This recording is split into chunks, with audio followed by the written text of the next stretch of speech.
شادیوں میں مت گناہ نادان کر، خانہ بربادی کا مت سامان کر،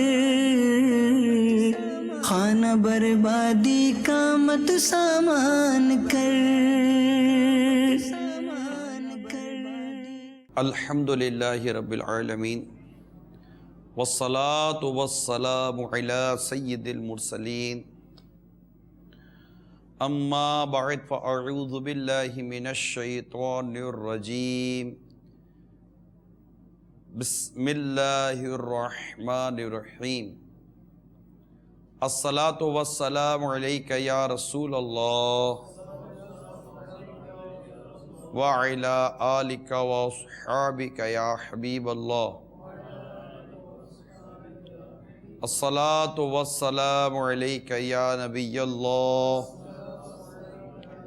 وعلی آلک واصحابک یا نور اللہ۔ میٹھے میٹھے اسلامی بھائیوں اور مدنی چینل کے ناظرین، ہمارے سلسلے کا نام ہے اسلام اور شادی۔ پچھلے سلسلے میں ہم نے نکاح سے متعلق قرآن مجید کا بیان اور نبی رحمت شفیع امت صلی اللہ تعالی علیہ وآلہ وسلم کے مبارک ارشادات اور کچھ اسلاف کے اقوال، اور پھر اس ضمن میں مزید کچھ مدنی پھول کہ اسلام میں نکاح کو کیا اہمیت حاصل ہے، اس پر بیان کیا تھا۔ اور اس کے علاوہ بھی شوہر سے متعلق اور ضمناً کچھ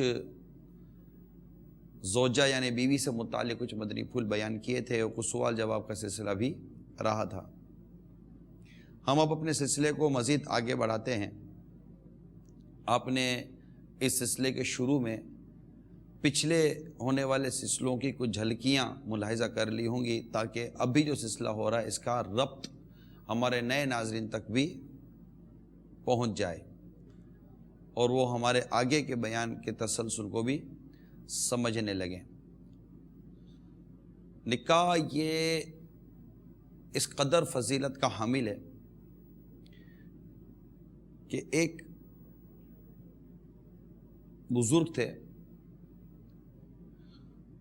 وہ اپنی زوجہ کے ساتھ بہت اچھا سلوک کیا کرتے تھے۔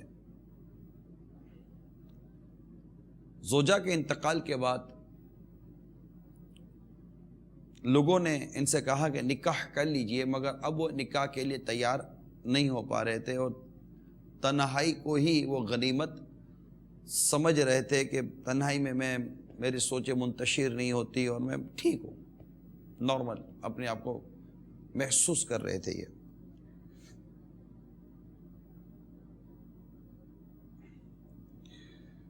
ایک بار انہوں نے نکاح کا ارادہ ظاہر کیا اور فرمایا کہ میں نے اپنی زوجہ کے ایک ہفتے کے بعد خواب میں دیکھا کہ گویا آسمان کے دروازے کھولے گئے اور لوگ اترنے لگے۔ ان میں سے بعض کے پیچھے ہوا میں چلنے لگے۔ جب بھی کوئی اترتا تو میری طرف دیکھتا اور اپنے پیچھے والے سے کہتا یہ منحوس ہے۔ دوسرا کہتا ہاں، تیسرا اور چوتھا بھی اسی طرح گفتگو کرتے ہوئے آگے چلتے چلے گئے۔ لیکن میں ان سے ہیبت کی وجہ سے کچھ پوچھ نہیں پا رہا تھا۔ آخر کار ایک لڑکا میرے پاس آیا تو میں نے اس سے پوچھا کہ یہ منحوس کون ہے؟ کس کو منحوس کہہ رہے ہو؟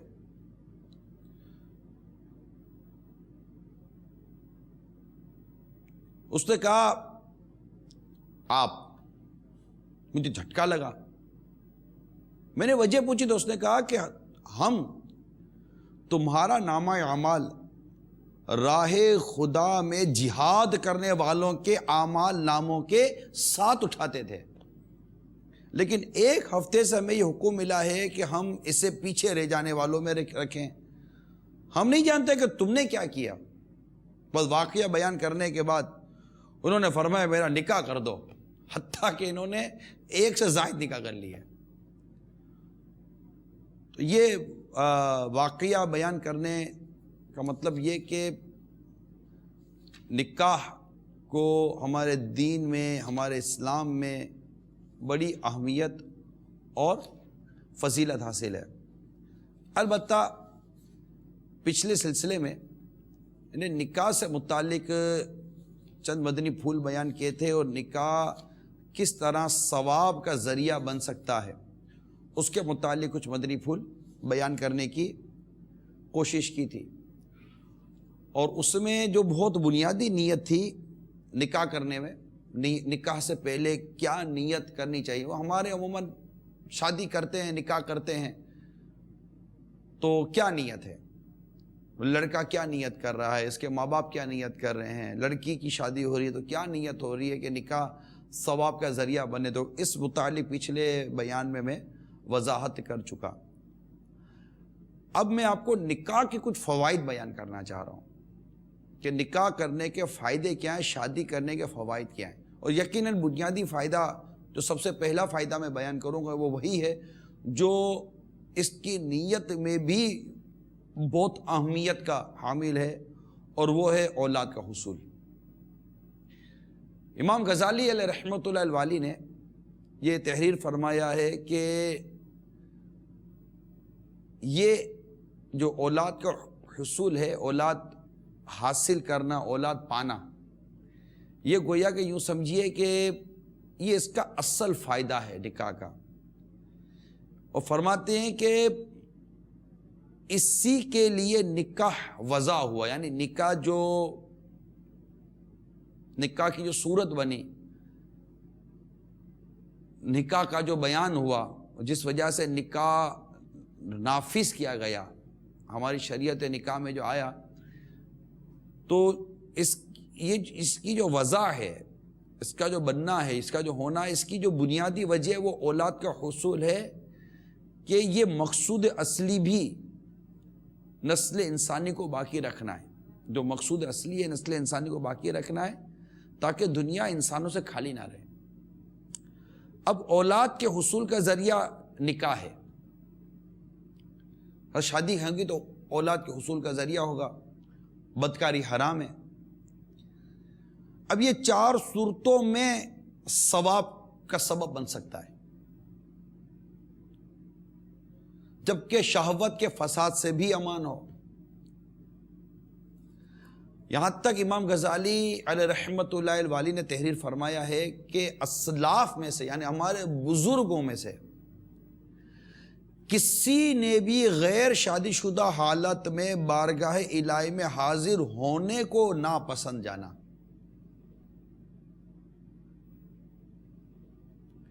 اب اولاد کا حصول کس طرح موجب ثواب بنے، ثواب کا سبب، ثواب کا ذریعہ بنے، یہ امام غزالی رحمۃ اللہ تعالیٰ علیہ اس معاملے میں جو وضاحت فرماتے وہ یہ ہے کہ جن سے انسانی کو باقی رکھنے کی نیت سے حصول اولاد کی کوشش کے سبب اللہ تعالیٰ کی رضا سے موافقت کرنا، کہ اللہ تبارک و تعالیٰ کی رضا کے مطابق، کہ رب تعالیٰ کی رضا جس میں ہے اس رضا کو دیکھتے ہوئے، اس رضا کے مطابق عمل کرتے ہوئے جن سے انسانی کو باقی رکھنے کی نیت اور اس کے لیے حصول اولاد، یہ پہلی نیت، پہلا سبب بنا کہ اس طرح مطلب کہ اس میں ثواب ملے گا. دوسرا، محبت رسول کی نیت سے نکاح کرنا، کہ میرے آقا صلی اللہ تعالی علیہ وسلم کثرت امت کے سبب تمام انبیاء اور امتوں پر فخر فرمائیں گے. اور نمبر 3، امت کے بعد نیک اولاد کی دعا سے برکت حاصل کرنا. موت کے بعد جب اولاد نیک ہوگی تو آپ کے پیچھے دعا کرے گی، ایصال ثواب کرے گی، فاتحہ کرے گی، اور نیک اولاد چھوڑنا یہ ثواب جاریہ والے کاموں میں سے ایک کام ہے. چوتھا، چھوٹی عمر میں فوت ہونے والے بچے کی شفاعت طلب کرنا. یہ کس قدر چار اہم ترین جو فائدہ تھا بنیادی طور پر اولاد، حصول اولاد کا. پھر اس صورت میں جو ثواب کا ذریعہ بنانا ہے اس کا میں نے کچھ بیان کیا، اور اس میں بھی بڑی خوبصورت بات جیسے ابھی میں نے آپ کو بیان کی کہ چھوٹی عمر میں جو اولاد کا انتقال ہو جاتا ہے، بچے کا انتقال ہو جاتا ہے، اس پر بھی جو حصول ثواب کا جو بیان ہوا کہ میرے آقا امام غزالی علیہ رحمۃ اللہ علیہ نے جو ارشاد فرمایا کہ چھوٹی عمر میں فوت ہونے والے بچے کی شفاعت طلب کرنا، یہ کتنی خوبصورت آپ نے سبب بیان کر دیا کہ حدیث پاک میں ہے یعنی بچہ اپنے والدین کو کھینچ کر جنت میں لے جائے. نابالغ بچے کے شفاعت کرنے سے متعلق جو میرے آقا صلی اللہ تعالیٰ علیہ وسلم کے جو فرامین ملتے ہیں، اور اس میں یہ بھی نیت کرتا ہوں کہ انشاءاللہ تعالیٰ یہ روایتیں سننے سے میرے وہ عاشقان رسول جن کی نابالغ اولاد انتقال کر گئی، ان کو امید کرتا ہوں کہ سکون بھی نصیب ہو سکتا ہے. ایک تسلی کی بھی نیت کرتا ہوں، راحت کی نیت کرتا ہوں، اور ان کو اس بات کی نیت کرتا ہوں کہ ان کی توجہ اب اس نعمت اور اس حصول ثواب اور اس برکت پر رہے گی جو نابالغ اولاد کے انتقال کی صورت میں ماں باپ کو مل سکتی ہے. تو ایک تو یہ کہ یعنی بچہ اپنے والدین کو کھینچ کر جنت میں لے جائے گا. ایک روایت میں ہے کہ بچہ اپنے والدین کے کپڑے پکڑے گا جیسا کہ میں اب تمہارے کپڑے پکڑے ہوئے ہوں. نمبر 3، قیامت کے روز بچے سے کہا جائے گا جنت میں داخل ہو جا، تو وہ جنت کے دروازے پہ کھڑا ہو کر غصے میں بھرا ہوا عرض کرے گا میں اس وقت تک داخل نہ ہوں گا جب تک کہ میرے والدین بھی میرے ساتھ داخل نہ ہوں. تو حکم ہوگا کہ اس کے والدین کو بھی اس کے ساتھ جنت میں داخل کر دو. بروز قیامت مخلوق کو حساب کے لیے لایا جائے گا تو بچے ایک جگہ جمع ہوں گے. فرشتوں کو حکم ہوگا کہ انہیں جنت کی طرف لے جاؤ. بچے جنت کے دروازے پر کھڑے ہوں گے تو ان سے کہا جائے گا مرحبا اے مسلمانوں کے بچوں، جنت میں داخل ہو جاؤ، تم پر کوئی حساب نہیں. وہ پوچھیں گے ہمارے ماں باپ کہاں ہیں؟ جنت کے دربان فرشتے فرمائیں گے تمہارے ماں باپ تمہاری طرح نہیں، وہ خطا کار و گناہ گار ہیں، ان سے حساب و کتاب ہوگا.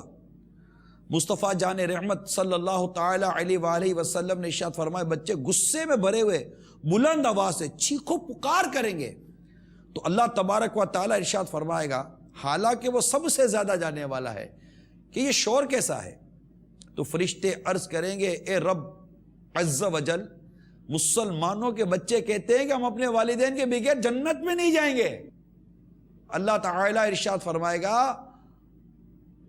مجمع میں جاؤ اور ان کے والدین کے ہاتھ پکڑ کر انہیں بھی جنت میں داخل کر دو.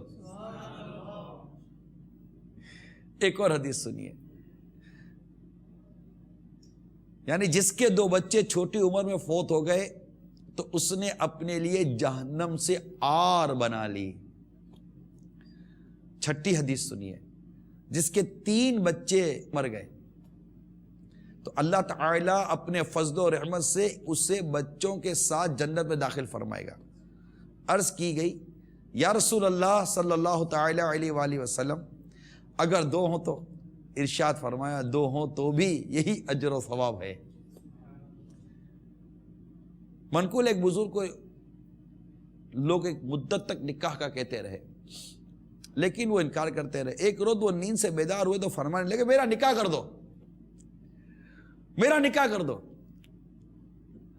لوگوں نے ان کا نکاح کر دیا اور ان سے اس تبدیلی کے بارے میں پوچھا تو فرمایا ممکن ہے کہ اللہ تعالیٰ مجھے بچہ عطا فرمائے پھر اس کی روح قبض کر لے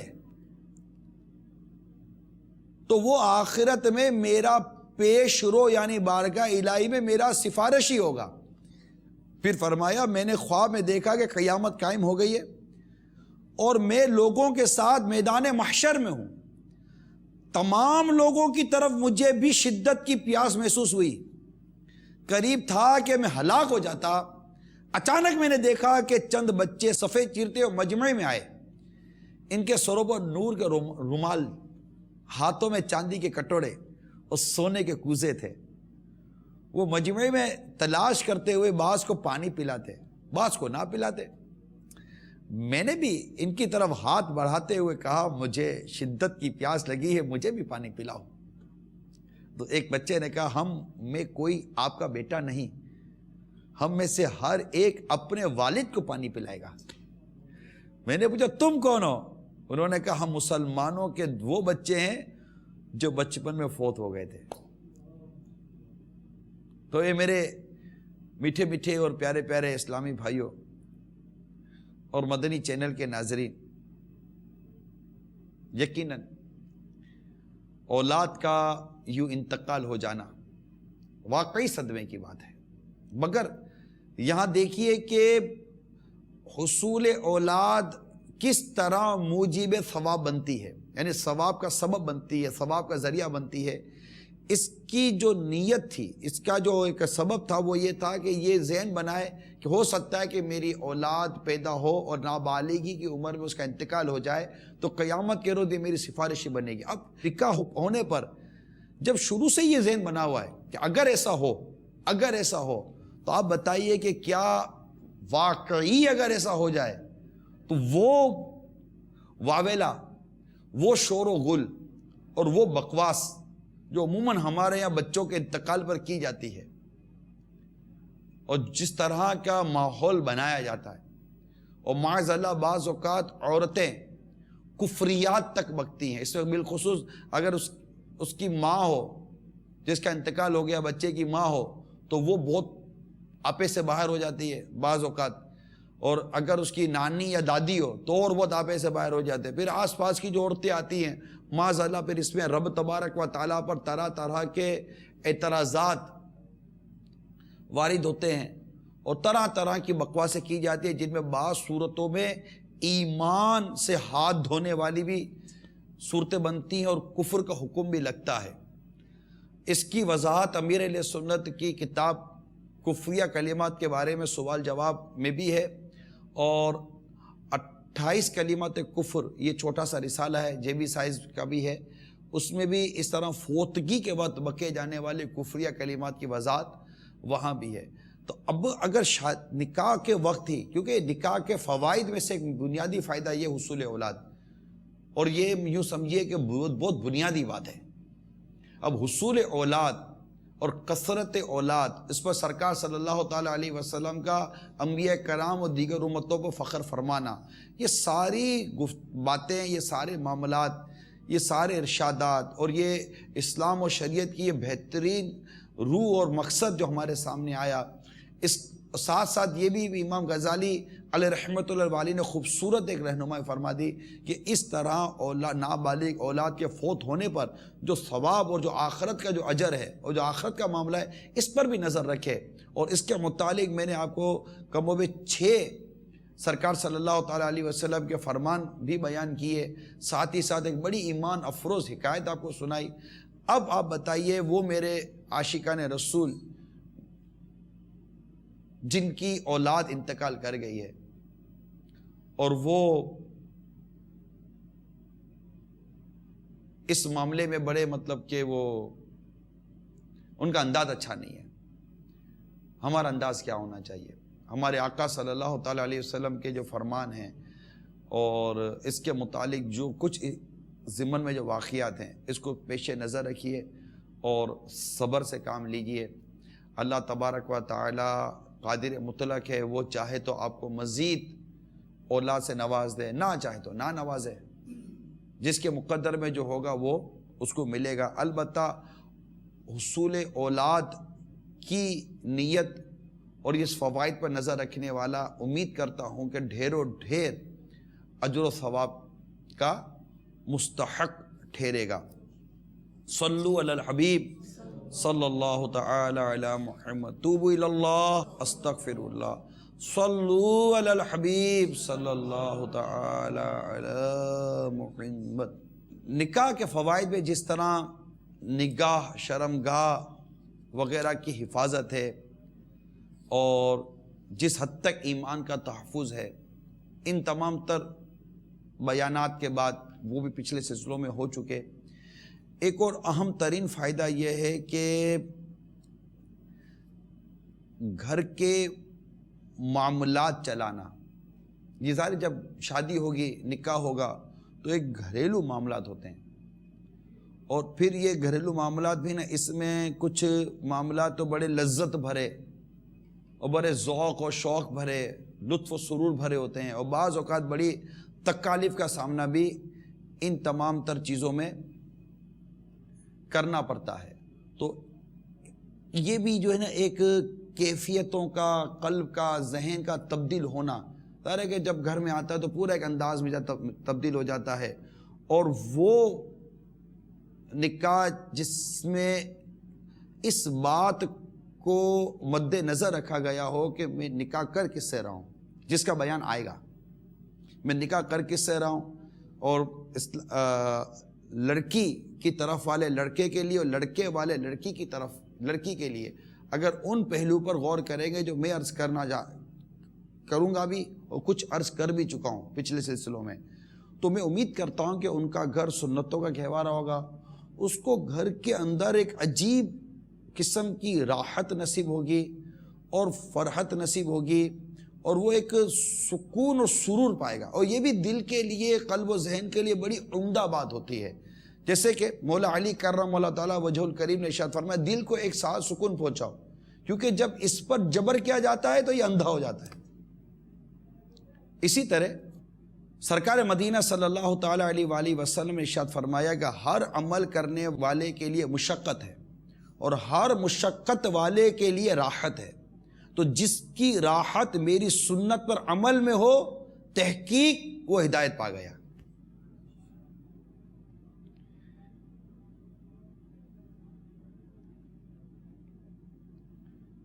تو جب گھر میں آتا ہے تو ذرا بیوی بچوں کے ساتھ،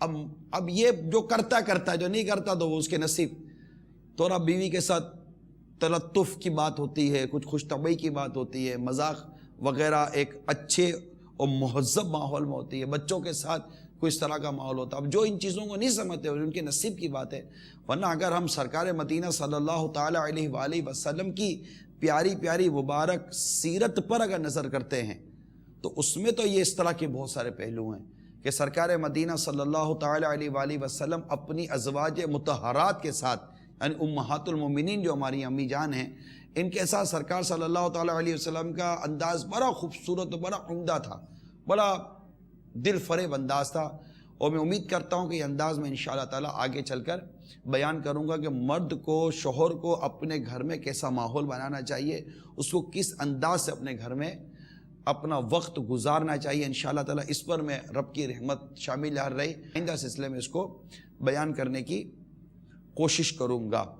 اللہ تبارک و تعالیٰ ہم سب کو دل جمعی کے ساتھ بیٹھنا اور سننا نصیب فرمائے۔ یہ سلسلہ جو آپ کے سامنے لے کر ہم حاضر ہوئے ہیں، ظاہر اس میں ہماری نیت یہی ہے کہ ہم اسلام و شادی کا ایک ایسا تصور اس معاشرے کو دیں کہ ہمیں درست راہ ملے، درست آگہی ملے، اور شادی سے پہلے اور شادی کے بعد کے جو معاملات شرعی طور پر بیان کیے گئے ہیں کہ شادی سے پہلے کن کن چیزوں کو ملوث خاطر رکھا جائے، شادی کے وقت کن چیزوں کو ملوث خاطر رکھا جائے، شادی کس طرح ہمارے لیے ثواب کا ذریعہ بنے، نیکی کا ذریعہ بنے اور جنت میں داخلے کا سبب بنے، شادی کے بعد کا ایسا کیا ہم انداز اختیار کریں کہ جس سے ہماری زندگی اور ہمارا گھر سنتوں کا گہوارہ بنا رہے۔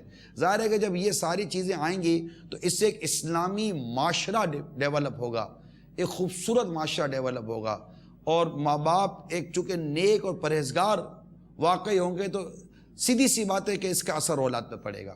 جب اولاد پر اس کا اثر پڑے گا تو جب اولاد نیک اور متقی اور پرہیزگار اور ویل اسلامک مینر سے آراستہ جب وہ معاشرے میں آئے گی تو انشاءاللہ ہمارے معاشرے میں آٹومیٹیکلی چینج آ جائے گا، کہنے سے چینج نہیں آئے گا۔ یعنی یہ دیکھیے کہ انسان کا دنیا میں رہنا، بقائے نسل کی بقا، یہ سب مطلب مقصد اصلی ہے کہ انسان دنیا یہ زمین جو ہے یہ انسان سے خالی نہیں رہنی چاہیے. اب انسانوں کا مزاج، ان کا انداز اور ان کا اٹھنا بیٹھنا، ان کی سوچ، ان کی سمجھ، ان کا نیچر، یہ تمام چیزیں جس چیز پر ڈیپینڈ کرتی ہیں، ان میں اہم ترین بات یہ ہے کہ نکاح کیسا ہوا، شادی کیسے ہوئی. کیونکہ اولاد کا حصول، پھر اس اولاد کے ساتھ کیا برتا ہوا، اس اولاد کی کیسی تربیت ہوئی، یہ بالکل آگے کے مضامین ہمارے پاس موجود ہیں. تو آپ اس سلسلے میں اول تاخیر بس ذہن بنا لیجئے کہ شامل لینے کی اتنا طویل ہم نے یہ سلسلہ رکھا نہیں ہے، اس میں سوال جواب کا سلسلہ بھی ہمارا رہتا ہے. البتہ نکاح کا ایک اور فائدہ، نکاح کا ایک اور فائدہ یہ ہے کہ خاندان میں اضافہ ہوتا ہے، جس سے گھر کے کام کاج، مثلاً کھانا پکانا، جھاڑو وغیرہ، بستر وغیرہ، برتن دھونا وغیرہ، دیگر گھریلو معاملات سے دل کو فراغت حاصل ہوتی ہے. کتنی خوبصورت بات کی امام غزالی نے. پھر جب بیوی آتی ہے تو گھر کے ایسے بہت سارے کام ہیں.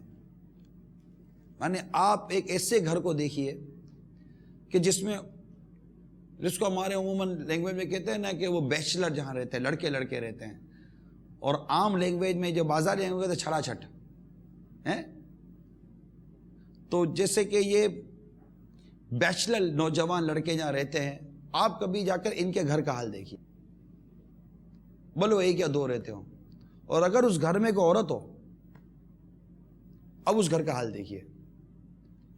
آپ کو ایک ڈسپلن نظر آئے گا، صاف ستھرا، وقت پر کھانا مل جائے گا، وقت پر ہر چیز ہو جائے گی، کپڑے بھی دھل رہے ہیں، کپڑے بھی سوکھ رہے ہیں، صفائی بھی ہو رہی ہے، جھاڑو بھی لگ رہا ہے، کچرا نہیں ہے، یہ نہیں ہے. ورنہ تو کوئی چیز وہاں پڑی ہے، کوئی چیز وہاں پڑی، گلاس وہاں پڑی ہے تو پلیٹ وہاں پڑی ہے، 4 دن تک کوئی پلیٹ دھونے والا نہیں ہوتا، کیڑے پڑے ہوئے، لال بیگ وہاں سے گزر رہے ہیں. یہ سارا ماحول عموماً مدنی چینل کے ناظرین اور حاضرین میں سے بعض اسلام بھائی اگر نہ دیکھے ہوں تو آپ دیکھ لیجئے گا، یا جہاں اس طرح کے جیسے کہ وہ سرکاری آفیسز، وہ ادارے بنے ہوئے ہوتے ہیں، تو یا اس ہاسٹل میں جا کر دیکھ لیجئے. اس طرح کے جو ماحول بنے ہوتے ہیں نا، ان کو نہ مطلب ان کے نہ لحاف تبدیل ہو رہے ہوتے ہیں، نہ ان کے وہ بیڈ شیٹ تبدیل ہو رہی ہوتی ہیں، بالکل عجیب و غریب عجیب حال ہوتا ہے. ان کے باتھ روم بدبو پھینک رہے ہوتے ہیں، کوئی صاف صفائی نہیں ہو رہی ہوتی نا. لیکن جب عورت گھر میں آتی ہے نا تو صاف صفائی کر رہی ہوتی ہے، کام کاج کر رہی ہوتی ہے. اب اگر بالفرض مرد ان تمام کاموں میں مشغول ہوتا ہے جو ایک عورت کر رہی ہے، ایک بیوی کر رہی ہے، تو ظاہر جب ان کا مشغول ہوگا تو وہ اس کی جو دینی مصروفیات ہیں، اس کی جو دیگر معاشرتی مصروفیات ہیں، اس کی جو تبلیغی مصروفیات ہیں، اس کا جو مطالعہ کرنا ہے اس کو، وہ سارے افیکٹڈ ہوگا. تو کس قدر فوائد حاصل ہو رہے ہیں اگر وہ نکاح کر لیتا ہے تو. اور پھر نیک بیوی دین پر مددگار ہوتی ہے. تو یوں اس کے جو طبیعت ہے نا وہ بڑی مدینہ ہو جاتی ہے، بحال ہو جاتی ہے. اس میں بات ہے یہ کہ بیوی ہو نیک. اب میں اس مضمون کی طرف آپ کو لانا چاہ رہا ہوں. حضرت سیدنا ابو سلیمان دارانی قدس سر نورانی نے فرمایا، نیک بیوی دنیا سے نہیں بلکہ یہ تو تمہیں آخرت کے کاموں کے لیے فارغ کر دیتی ہے. اس کے فارغ کرنے سے مراد گھر کے کام کاج اور دیگر جو انسانی ضرورتیں، خواہشات اور قلبی سکون کے جو بعض ذرائع ہوتے ہیں، اور انسان قلبی ذہنی طور پر بڑا مطلب اطمینان پاتا ہے، نگاہوں کی حفاظت رہتی ہے، شرمگاہ کی حفاظت رہتی ہے، تمام چیزیں ان سے وابستہ ہیں. حضرت سیدنا محمد بن قاب کرزی رحمۃ اللہ تعالیٰ علیہ اس آیت مبارک ربنا آتنا فی الدنیا حسنہ کی تفسیر میں فرماتے ہیں کہ اس سے مراد نیک عورت ہے. اسی طرح نبی پاک صاحب لولاک صلی اللہ تعالی علیہ وآلہ وسلم نے ارشاد فرمایا، یعنی چاہیے کہ تم میں سے ہر ایک شکر کرنے والا دل، ذکر کرنے والی زبان اور نیک بیوی اختیار کرے جو آخرت کے معاملے میں اس کی مددگار ہو. اب غور کیجئے کہ سرکار صلی اللہ تعالی علیہ وآلہ وسلم نے کس طرح ذکر و شکر اور نیک بیوی کو جمع فرما دیا. نیز قرآن پاک کے اندر سورہ نحل کے اندر آیا ہے کہ تو ضرور ہم اسے اچھی زندگی جلائیں گے. کہ ایک تفسیر یہ بھی ہے کہ اس سے مراد نیک بیوی ہے. امیر المومنین سیدنا فاروق اعظم رضی اللہ تعالیٰ عنہ نے فرمایا بندے کو ایمان کے بعد نیک بیوی سے بہتر کوئی چیز نہیں دی گئی، ان میں سے بعض ایسی غنیمت ہیں جن کا بدل نہیں، اور بعض گلے کا توق یعنی ہار ہیں کہ کسی قیمت بھر بھی ان سے رہائی پانا ممکن نہیں۔ تو یہ کچھ نیک بیوی سے متعلق ضمناً مواد آیا تھا، باقی انشاءاللہ اس کی تفصیل عورت کے خصائل اور اس کی جو خصوصیات سے متعلق انشاءاللہ میں کسی اور سلسلے میں بیان کروں گا۔ ایک اور فائدہ نکاح سے وہ یہ ہے کہ گھر والوں کے ساتھ رعایت، ان کی دیکھ بھال اور ان کے حقوق پورے کر کے ان کے اخلاق پر اور ان کی طرف سے ایذا پہنچنے کے احتمال پر صبر کر کے ان کی اصلاح، دین کی طرف ان کی رہنمائی، ان کے لیے رزق حلال کی تلاش اور قرآن و سنت کے مطابق اولاد کی درست تربیت کر کے نفس سے مجاہدہ اور ریاضت کرنا۔ کتنی خوبصورت بات ہے، اس انداز کے ساتھ نفس کے ساتھ مجاہدہ اور ریاضت کرنا، اور یہ تمام کام بڑی فضیلت والے ہیں کہ اس طرح نفس کے ساتھ مجاہدہ بھی ہوتا ہے اور ریاضت، بڑی یہ کامن سے ایک دو لفظ ہیں کہ ریاضت و مجاہدہ، تو یہ نکاح کرنے والے، شادی کرنے والے کے لیے یہ ریاضت و مجاہدے کے بڑے مواقع ہیں کہ جب وہ شادی کرتا ہے تو ظاہر ہے کہ اس کو یہ تمام تر میٹر سے گزرنا پڑتا ہے، اچھی بری باتوں کو برداشت کرتا ہے، اولاد ہوتی ہے، ان کی دیکھ بھال کرنی، ان کی سنت کے مطابق تربیت کرنی، رزق حلال کمانا اور بہت ساری وہ الٹی سیدھی باتوں پر صبر کرنا وغیرہ وغیرہ، پھر اپنے غصے پر قابو پانا، ناجائز غصے سے بچنا، غصے کی حالت میں گناہوں بھری کیفیات سے بچنا، بہت ساری چیزیں ہیں کہ یہ انشاءاللہ تعالی نکاح کا یہ بہت اہم اور بنیادی طور پر بہت اہم فائدہ امام غزالی علیہ رحمۃ اللہ نے بیان کیا، اور ساتھ اس کی پھر وہ بھی بیان کیے ہیں کہ یہ کیسے۔ چنانچہ میں انشاءاللہ تعالی آپ کو کچھ عرض کرتا ہوں کہ منقول ہے کہ ایک شخص نے کسی عالم سے کہا اللہ تعالیٰ نے مجھے ہر عمل سے حصہ عطا فرمایا ہے، پھر اس نے اپنی عبادات کا ذکر کیا، یہاں تک کہ حج اور جہاد وغیرہ عبادات گنوائیں۔ عالم صاحب نے فرمایا آپ کے اعمال ابدال جیسے کہاں؟ آپ کے اعمال ابدال جیسے کہاں؟ اس نے پوچھا وہ کیا اعمال ہیں؟ عالم صاحب نے ارشاد فرمایا حلال کمانا اور اہل و عیال پر خرچ کرنا۔ تو یہ ٹینشن نہ لیں،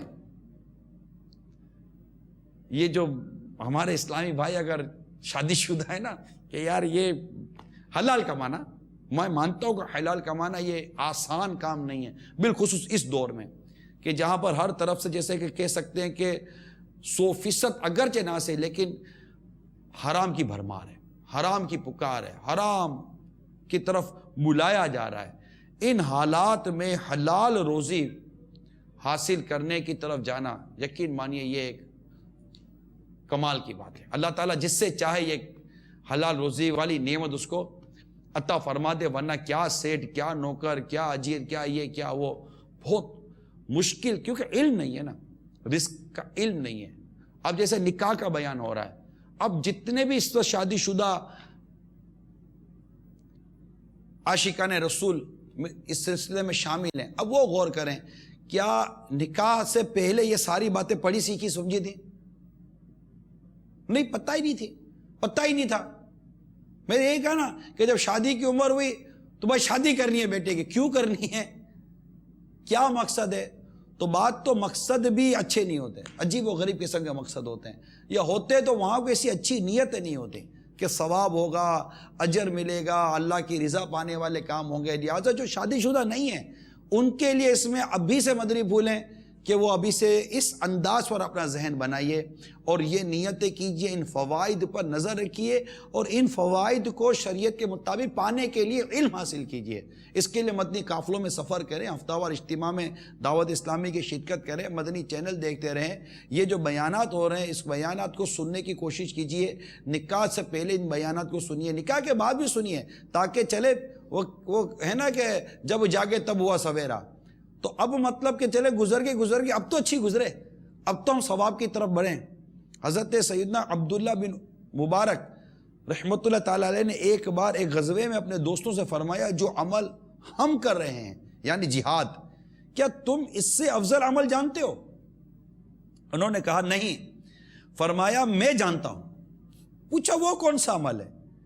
ارشاد فرمایا عیال دار پاک دامن شخص جو رات کے کسی حصے میں بیدار ہو اور اپنے سوئے بچوں کی طرف دیکھے، ان پر سے لحاف اترا ہوا ہو تو وہ ان پر لحاف ڈال دے اور انہیں اپنے کپڑے سے ڈھانپ دے، تو اس کا یہ عمل ہمارے اس عمل یعنی جہاد سے افضل ہے. کتنی خوبصورت، یقین مانیے کتنی خوبصورت بات ہے. واہ. اب میں آپ کو اتنی پیاری روایتیں سناتا ہوں جو بال بچوں والے نا وہ پریشان رہتے ہیں. ذرا آؤ سنو، انشاءاللہ آپ کی پریشانی اور آپ کی بے سکونی کو رب کی رحمت سے انشاءاللہ تعالی راحت و سکون نصیب ہوگا. محبت اور پیار سے تسلی کے ساتھ سنیے. میں آپ کو حدیث سناتا ہوں، نبی پاک صلی اللہ تعالی علیہ وسلم کے فرمان سناتا ہوں.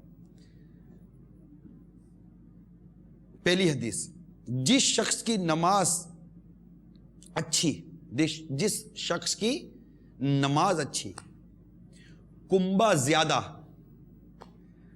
اور مال کم ہو اور وہ کسی مسلمان کی غیبت نہ کرے، تو وہ جنت میں میرے ساتھ ایسے ہوگا جیسے یہ دو، اور اپنی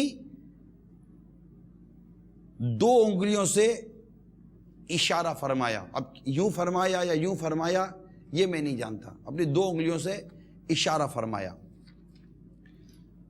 ایک اور حدیث سنیے کہ سرکار مدینہ صلی اللہ تعالی علیہ وآلہ وسلم نے ارشاد فرمایا، یعنی جب بندوں کے گناہ زیادہ ہو جاتے ہیں تو اللہ تعالی انہیں پرورش عیال کی آزمائش میں مبتلا کر دیتا ہے تاکہ ان کے سبب ان کے گناہ مٹا دے. اسلاف کرام رحمہم اللہ السلام فرماتے بعض گناہ ایسے ہیں جنہیں صرف اولاد کا غم ہی مٹا سکتا ہے. اے اولاد کے غم میں مبتلا دکھی اسلامی بھائیوں، میں امید کرتا ہوں کہ آپ کو تسلی کا مرہم ملا ہوگا، کچھ راحت کچھ سکون شاید آپ محسوس کر رہے ہوگے کہ جو اولاد کی دکھ یا اولاد کی تکلیف میں مبتلا رہتے ہیں. مانتا ہوں میں اولاد کے دکھ، اولاد کی تکلیف ناقابل برداشت ایک محاورہ ہے، بہت زیادہ تکلیف دے دیتی ہے، اور ان کی سمجھانا، ان کی پرورش کرنا، اور یہ واقعی بالخصوص ان کے لیے جو شریعت اور اسلام و دین کو سمجھ کر پرورش کرنا چاہتے ہیں، ماحول سپورٹ نہیں کرتا، خاندان سپورٹ نہیں کرتا، ایون کہ جو فیملی ممبرز ہوتے ہیں وہ سپورٹ نہیں کرتے، گھر سے بھی بعضوں کا تعاون نہیں ملتا، اور وہ مطلب دل پسیج کر رہ جاتا ہے، اولاد کی کڑوی کڑوی باتیں سنتا ہے، وہ دنیا بھر کے دلائل لا کر اس کو سمجھانے کی کوشش کرتی ہے کہ فلاں یوں فلاں یوں یہ یوں. اب وہ بیچارہ کیا سمجھاوے کیا سمجھے. بالکل بہت دکھ اور تکلیف کا بعض اوقات ماحول ہوتا ہے. اولاد کی لاپرواہی، اس کی مطلب کہ غفلت، اور اس کی بعض اوقات بڑی عجیب و غریب قسم کی کیفیات، یہ ایک سمجھ رکھنے والے، نیک دل، نیک سیرت، نیک صورت اور اچھے اخلاق اور حرام اور حلال کو سمجھنے والے، بالخصوص ان کے لیے کہہ رہا ہوں، حلال حلال کو سمجھنے والے ایک باپ کے لیے، ماں باپ کے لیے بڑی تکلیف دہ ہوتے ہیں، مگر اولاد بعض اوقات سمجھتی مانتی نہیں ہے. تو ایک بار پھر حدیث سنیے کہ حدیث پاک میں ہے کہ یعنی جب بندوں کے گناہ زیادہ ہو جاتے ہیں تو اللہ تعالیٰ انہیں پرورش کے عیال کی آزمائش میں مبتلا کر دیتا ہے تاکہ ان کے سبب ان کے گناہ مٹا دے. اور اسلاف کرام رحمہم اللہ السلام فرماتے ہیں بعض گناہ ایسے ہیں جنہیں صرف اولاد کا غم ہی مٹا سکتا ہے. ایک اور حدیث سنیے، بعض گناہ ایسے جنہیں صرف طلب معاش کا غم ہی مٹا سکتا ہے. ایک اور حدیث، جس کی 3 بیٹیاں ہوں وہ ان پر خرچ کرے اور ان کے ساتھ اچھا سلوک کرے حتیٰ کہ اللہ عز و جل انہیں اس سے بے نیاز کر دے تو اللہ تعالیٰ ضرور اس کے لیے جنت واجب فرما دے گا، مگر یہ کہ وہ کوئی ایسا عمل کرے جس کی بخشش نہیں، کوئی ایسا عمل نہ کرے۔ تو اس میں یہ ہے کہ جو زیادہ عیال والے ہیں، کنبہ بڑا ہے، آج کل جیسے حالات اور ماحول و واقعات ہیں، ایسے لوگ کم ہیں جو ایک خوشحال قسم کے، جس کو لوگ آپ کہتے ہیں، حالانکہ ذہنی ٹینشن کے تقریباً ہر آدمی شکار ہے، گھریلو پریشانی کے، لیکن بظاہر جو آپ کو خوشحال نظر آتے ہیں، اور وہ تعداد بہت زیادہ ہے جو قسمہ پرسی کے عالم میں ہے، پریشانی کے عالم میں ہے، اولاد اور گھر والوں کو دیکھ کر بیچارے کرتے رہتے ہیں، روتے رہتے ہیں۔ ان حدیثوں پر نظر رکھیے اور اپنی اور اپنے گھر والوں کی اسلامی اور مذہبی تربیت پر غور کیجئے، اور اپنے لیے ثواب آخرت کا ذخیرہ کرتے رہیے۔ اب اسی میں جو میں نے بیان کیا، ریاضت نفس ہے، مجاہدہ ہے، یہ جو کچھ تھا، اسی میں بیوی کی طرف سے جو اذیت آتی ہے نا، اس پر صبر کرنا بھی ہے۔ یہ بھی صبر کریں گے تو ثواب ہوگا، اور یہ بھی فائدے سے خالی نہیں ہے۔ اب یہاں مطلب کہ بیوی کی اذیت پر صبر کرنے میں ریاضت نفس، غصے کو ختم کرنا اور اخلاق کو اچھا کرنا، یعنی غصے پر قابو پانا، کیونکہ غیر شادی شدہ یا نیک بیوی والے سے نفس باطنہ کی برائیاں ظاہر نہیں ہوتی، اور نہ ہی اس کے باطنی عیوب ظاہر ہوتے۔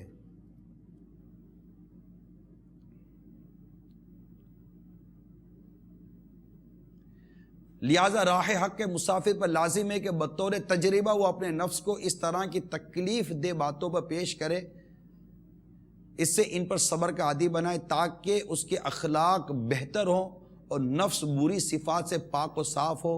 نیز اہل و عیال پر صبر کرتے ہوئے ان کی پرورش کے لیے تگ و دو کرنا، جہاں ریاضت و مجاہدہ نفس ہے وہیں ان کی کفالت کرنے، ان کے معاملات کو حل کرنے کے ساتھ ساتھ ذاتی طور پر بھی عبادت ہے۔ ان کے معاملات کو حل کرنے کے ساتھ ساتھ ذاتی طور پر بھی عبادت ہے۔ تو نکاح کے فوائد میں سے ایک فائدہ یہ بھی ہے، لیکن دو میں سے ایک شخص ہی اس سے نفع حاصل کر سکتا ہے۔ تو میرے میٹھے میٹھے پیارے پیارے اسلامی بھائیوں اور مدنی چینل کے ناظرین، آج کے سلسلے میں ہم نے آپ کو نکاح کے فوائد، چند فائدے بیان کرنے کی کوشش کی، اور اس کے متعلق جو کچھ امام غزالی علیہ رحمۃ اللہ الوالی نے احیاء العلوم جلد 2 میں ہمیں مدنی پھول عطا فرمائے، یہ اور کچھ دیگر مدنی پھولوں کے ساتھ یہ عرض کرنے کی کوشش کی۔ اب اگر یہاں اسلامی بھائیوں کے ذہنوں میں اب تک جو عنوان ہوا، اس کے متعلق اگر کوئی سوال ہو تو کر سکتے ہیں۔ یہ ہمارے سلسلے کا ایک حصہ ہے، سوال جواب۔ السلام علیکم ورحمۃ اللہ وبرکاتہ۔ وعلیکم السلام ورحمۃ اللہ وبرکاتہ۔ حضور، آپ نے ابھی تربیت اولاد کے حوالے سے ماشاءاللہ کافی مدنی پھول عطا فرمائے، اور اولاد کو کیسا ہونا چاہیے، اس کا کردار کیسا ہونا چاہیے، ان کی تربیت کا کیا انداز ہونا چاہیے، اس پر کسی حد تک آپ نے روشنی ڈالی۔ یہ ارشاد فرمائیے کہ والدین کو اس جانب کسی توجہ دینی چاہیے، اپنے اولاد کو تربیت کے حوالے سے کیا انداز ہونا چاہیے ان کا کہ ان کی اولاد فرما بردار بنے اور والدین کا ہاتھ پکڑ کر داخل جنت کروا دے؟ اصل میں شروع سے ہی اس معاملے میں غور کرنا چاہیے۔ اگر نکاح کے وقت اگر میاں بیوی خود بھی نیک ہیں تو امید ہے کہ اولاد پر اس کا اثر مثبت پڑے گا، اور انشاءاللہ تعالی اگلا جو ہمارا سلسلہ ہوگا اس میں ہم اس بات پر بیان کریں گے کہ جس سے شادی کرنی ہے عورت سے، اس کی مطلب کہ اس کی عادت اور اطوار کیسے ہونے چاہیے، اور ایک اچھی اور بری عورت کے متعلق، اور کس سے نکاح کرنے کی حدیث پاک میں ترغیب اور رغبت دلائی گئی ہے، اور کس سے نکاح نہ کرنے کی ترغیب اور رغبت دلائی گئی ہے۔ انشاءاللہ تعالی اس پر کچھ بیان کرنے کی کوشش کی جائے گی۔ تو جب اس طرح مطلب کہ دونوں ایک اچھے اور نیکی کے ساتھ چلیں گے نا، تو امید ہے کہ اس کا اثر اولاد پہ پڑے گا۔ لیکن اگر بالفرض کہ اولاد اس طرح بے باک ہو جائے تو اس کو اگر آپ کہتے ہیں نا کہ اگر وہ زیادہ سختی کریں گے نا تو وہ ڈنڈی ٹوٹ جائے گی، تو یہ بھی نہیں کرنی۔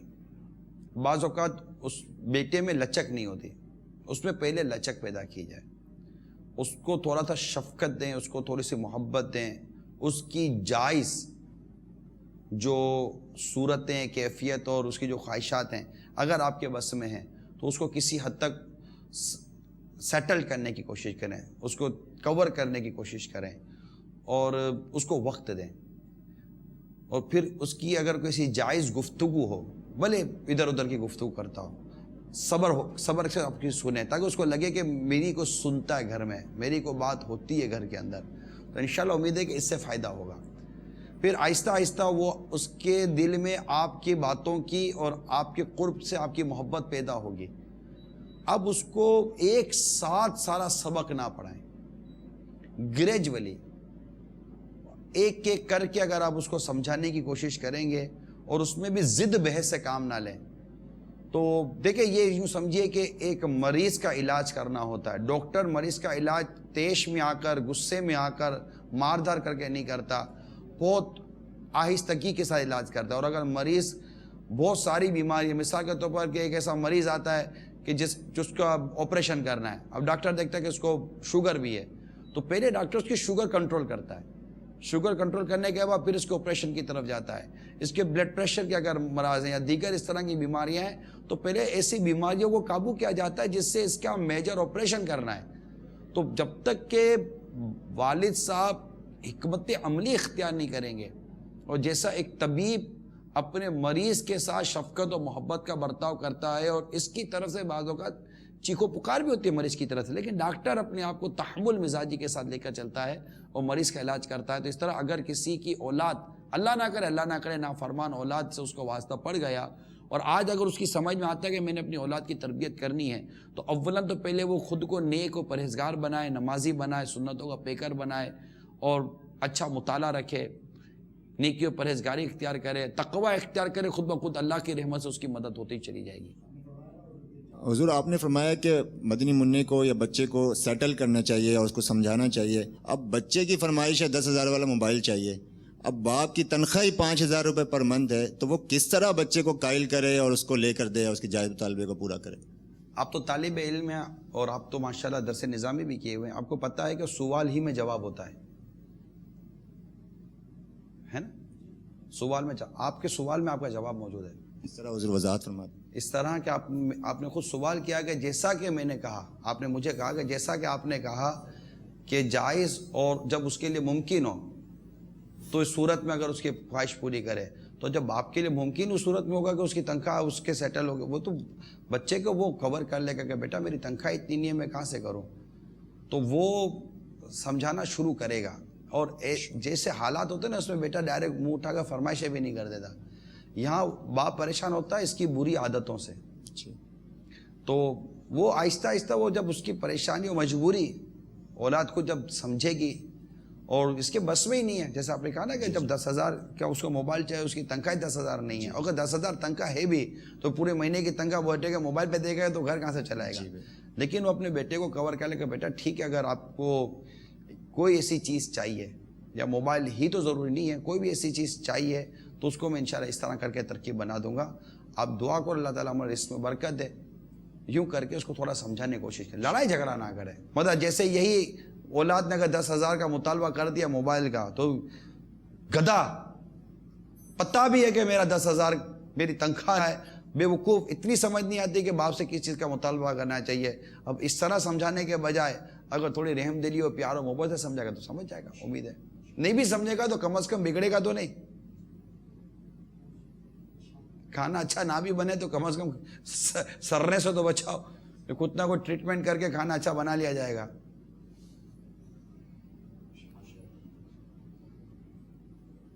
السلام علیکم ورحمۃ اللہ وبرکاتہ. وعلیکم السلام ورحمۃ اللہ وبرکاتہ. صاحب آپ نے مدنی پھول دیے کہ جن کے بچے نابالغ یعنی بالغ ہونے سے پہلے انتقال کر جاتے ہیں تو وہ اپنے ماں باپ کو جنت میں ساتھ لے کے جائیں گے.